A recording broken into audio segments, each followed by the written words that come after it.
S ನಮ್ ಜೊತೆ ಈಗ ಹುಣಸೂರು ಶಾಸಕರಾದಂತ ಹರೀಶ್ ಗೌಡ ಅವರು ಇದ್ದಾರೆ. ನಾನು ಅವ್ರನ್ನ ಮಾತಾಡ್ಸುವಂತ ಕೆಲಸ ಮಾಡ್ತೀನಿ. ಸರ್, ಇವತ್ತು ಪಾದಯಾತ್ರೆಯಲ್ಲಿ ಪಾಲ್ಗೊಂಡಿದ್ರಿ, ಏನ್ ಹೇಳ್ತೀರಿ?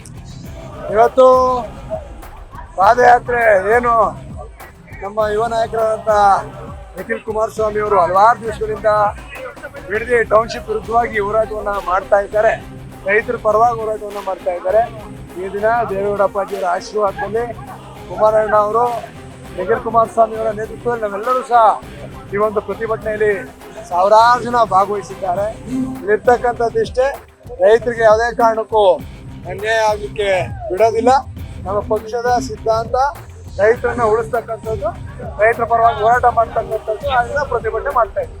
ಈ ಒಂದು ಪಾದಯಾತ್ರೆ ರಾಜಕೀಯ ಅಸ್ತಿತ್ವವಾಗಿ ಮಾಡ್ತಿರ್ತಕ್ಕಂಥದ್ದು ಆರೋಪ ಮಾಡ್ತಿರ್ತಕ್ಕಂಥದ್ದು. ಈಗಾಗಲೇ ಕುಮಾರಣ್ಣ ಅವ್ರು ಮಾತನಾಡ್ಬೇಕಾರೆ ಹೇಳಿದ್ರು, ನಿಖಿಲ್ ಸರ್ ಮಾತಾಡ್ಬೇಕಾರೆ ಹೇಳಿದ್ರು, ಇದರಲ್ಲಿ ಯಾವುದೇ ರಾಜಕೀಯ ಇಲ್ಲ. ನಾವು ಮಾಡ್ತಾ ಇರ್ತಕ್ಕಂಥದ್ದು ರೈತರ ಪರವಾಗಿ, ರೈತ ಪರವಾದಂಥ ಹೋರಾಟವನ್ನ ಮಾಡ್ತಾ ಇದ್ದೀವಿ. ಇದ್ರಲ್ಲಿ ಯಾವುದೇ ರೀತಿಯಾದಂಥ ರಾಜಕೀಯ ಇಲ್ಲ ಅಂತಕ್ಕಂಥ ಮಾತನ್ನ ಬಹಳ ಸ್ಪಷ್ಟವಾಗಿ ಹೇಳಿದ್ದಾರೆ.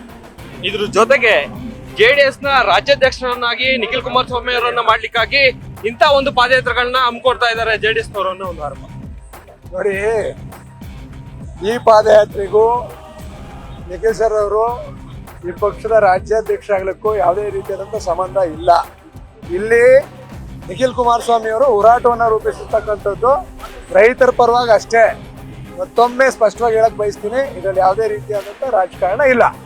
ಇದು ಕುಮಾರಸ್ವಾಮಿ ಆಗಿ ಯಡಿಯೂರಪ್ಪನವರ ಪಾಪದ ಕೂಸು, ಹಾಗಾಗಿ ಪ್ರಾಯಶ್ಚಿತ್ತದ ಯಾತ್ರೆ ಅಂತ ಈಗಾಗಲೇ ಕುಮಾರಣ್ಣ ಮಾತನಾಡ್ಬೇಕಾದ್ರೆ ಸ್ಪಷ್ಟನೆ ಕೊಟ್ಟರು, ನಿಖಿಲ್ ಸರ್ ಮಾತಾಡ್ಬೇಕಾದ್ರೆ ಸ್ಪಷ್ಟನೆ ಕೊಟ್ಟರು, ನಮ್ಮ ವಿರೋಧ ಪಕ್ಷದ ನಾಯಕರಂತ ಅಶೋಕ್ ರವ್ರು ಮಾತಾಡ್ಬೇಕಾದ್ರೆ ಬಹಳ ಸ್ಪಷ್ಟವಾಗಿ ಹೇಳಿದ್ದಾರೆ.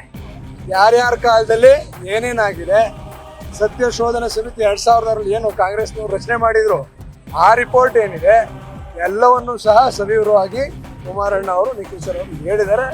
ನಮ್ಮ ವಿಧಾನಸಭೆ ವಿರೋಧ ಪಕ್ಷದ ನಾಯಕರಾದಂಥ ಅಶೋಕ್ ಅವರು ಸಹ ಬಹಳ ಸ್ಪಷ್ಟವಾಗಿ ಹೇಳಿರ್ತಕ್ಕಂಥದ್ದು.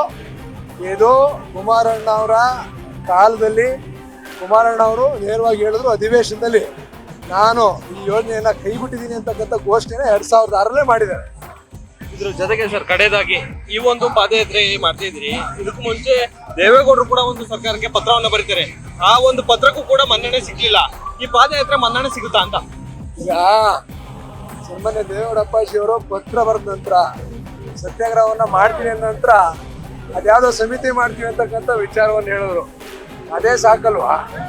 ಈಗ ಅದೊಂದು ಸಮಿತಿ ಮಾಡಿದ್ದಾರೆ.